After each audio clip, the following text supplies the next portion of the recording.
کوچیک که بودم یه روز با دوستم رفتیم به مغازه خشکبار فروشی پدرم تو بازار. پدرم کلی دوستم رو تحویل گرفت و بهش گفت یه مش آجیل برای خودت بردار. دوستم قبول نکرد. از پدرم اصرار و از اون انکار، تا اینکه پدرم خودش یه مش آجیل برداشت و ریخت تو جیب دوستم.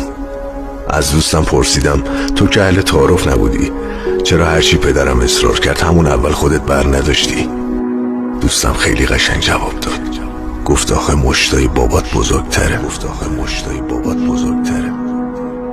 خدایا در آخرین روزهای این سال اقرار میکنم که مشت من کوچیکه، ظرف عقلم خیلی محدود و دیوار فهمم کوتاست.